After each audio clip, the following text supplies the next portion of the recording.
One of the nice things about living here in the Inland Northwest is the excellent hunting that can be found just a few miles from home. And tonight, in his special report, Poacher Patrols, our Jeff Humphrey is here to show us how fish and game officers make sure hunting regulations are followed. Well, you know, the very nature of hunting, the fact that it's done in such remote areas makes it very difficult to monitor. So when fish and game officers want to know if sportsmen are abiding by the rules, they create a situation where the hunters come to them. On a rainy day just outside of Pinehurst, Idaho, fish and game officers are setting a trap for over-anxious hunters. This elk was built 2 years ago by another officer and I. The hide was donated by a guy south of Coeur d'Alene with the elk ranch. Her name is J-Lo, a stuffed elk turned temptress and carefully positioned where she's visible from a busy Shoshone County roadway. Today is the day before cow season. We're putting that elk out there hoping to get opportunistic violators who would take a cow before season opens. From his roadside blind, Josh Stanley narrates the action. For legal reasons, he must be able to identify which passenger actually shoots the elk. Okay, there's those brake lights. Stand by. Officer Rick Bogar is hiding nearby and responsible for making the traffic stop. Come in and stop the individual that shoots, or if they don't shoot, we'll just contact them and see if they got licenses and tags and then move them on. And it doesn't take very long for J-Lo to attract the attention of a passing hunter. Pulling over to the side of the road. Driver has the gun out. Go ahead and move on in. Driver has the gun out the window. Hey driver, step on out. How you doing? Pretty good. Good. I was just looking at your elk. Okay. Fish and game officer, if you didn't know that. Yeah. Okay. Yeah, I thought, Mary, if that was tomorrow, there's a damn elk right there. So you knew it was a fake one? Well, we figured that out because it's a damn funny elk. He don't move. Okay, okay, okay. All right, you got your license and the tags handy? Yeah. Jeremy and his wife are both licensed hunters and not suspected of poaching, but get a warning about contemplating shooting from a roadway. All right. If you got a pair of binoculars, it's a little better to look out the window with than the scope in a rifle. Yeah. Looks a little suspicious. Well, J-Lo continues to catch the eye of other drive-by hunters. White Chevy pickup with wood racks. Many are hoping such a fetching cow would certainly have a bull elk nearby. So we've got the elk set up there. We've had quite a few people drive by. We've had 2 folks poke guns out the door looking at it. We haven't had any shooters so far. Fish and game officers would be okay with no one shooting at J-Lo. They say only a few hunters break the rules that everyone else follows. Being the day before cow season, sometimes guys are going to be out here trying to get started early, and that's pretty much cheating. And a lot of the hunters in the state wouldn't appreciate guys hunting outside of the designated hunt.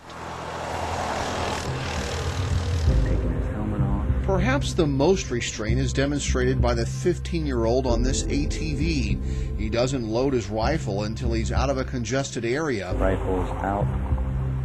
It's a young kid taking aim. Stand by. When he finally spots J-Lo, he realizes the cow is still one day out of season. Sees that it's a cow. Stand by. Gun's still up. Checking the scope, cranking the power up.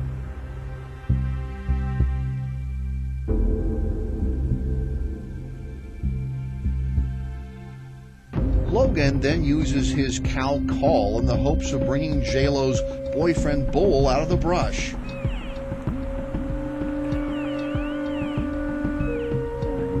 working his cow calls. But the young hunter only lures in Fish and Game Officer Bogar. No bull with her, huh?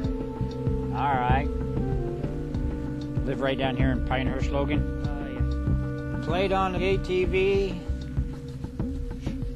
07. Bogar gives Logan high marks for being a legal hunter and just one chance to get his ATV some current tags. Take the ATV home and get it registered. All right. Okay, it doesn't come back out. If it comes back out, then your dad gets a ticket.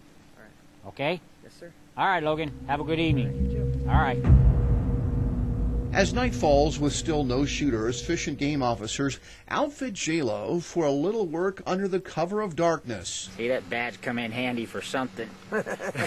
Now they're hunting for spotlighters, people who poach big game by looking for the reflection in the eyes of deer and elk. You're taking opportunity away from the other hunters that are out there. Those that are playing it legal, trying to find their elk. You get two people out and they shoot another elk that they weren't entitled to. It takes that opportunity away from individuals. No one ever hit on J-Lo, but this bull elk named Franco always seems to draw gunfire.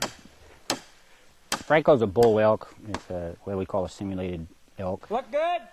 Yep. It's a half mount. Means the backside of it has no body to it, just a front half. Fish and game officers are using Franco to look for more than just expired tabs.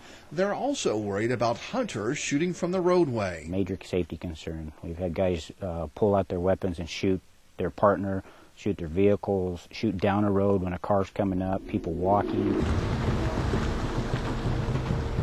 Even hunters in other trucks are at risk. Watch as this red one spots the decoy, only to have another rig stop behind him and open fire. Passenger out. Passenger shot.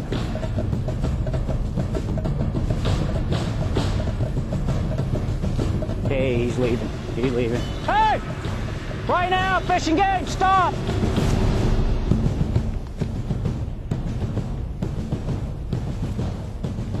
Both of you get out of the vehicle, please. Step to the back. Turn it off. What's going to happen here? I'll explain that to you. It's a fake elk. What's your name, sir? Mine? Yeah. My name's TJ. Shooting from the roadway here towards the elk? Yeah. Okay, can't be doing that, can we, TJ? No. TJ Gibson now faces the misdemeanor charge of shooting from the roadway. Good looking elk, though. Thanks. He's got a bunch of holes in him. Does he? Turns out TJ has the right license and tag, but even his friend knew shooting the elk was a bad idea. Well, Fish and Game was here, and TJ shot an elk out of my pickup, and you can't do that. Fish and Game has the option of seizing TJ's rifle as evidence, but doesn't. But there are several fines to pay, including making things right by Franco. If they do shoot the animal, there's a $50 restitution that goes back in to try to repair that, but it doesn't near cover the cost of what it takes to build one of those. And those simulated animals are getting more and more sophisticated. Idaho Fish and Game now has several decoys that have moving body parts and are operated by remote control. They are so realistic looking that when they put the decoys out, they have to block the road on either side so the officers don't get blasted before they can get back to their truck. Were you surprised by any of that? I was surprised by how many people stopped, but pleasantly surprised by how many people realized that was a cow. It was out of season. They didn't shoot. Most hunters are very responsible. There are just a few that give everybody a bad name. Yeah, I was surprised too. Yeah, thanks.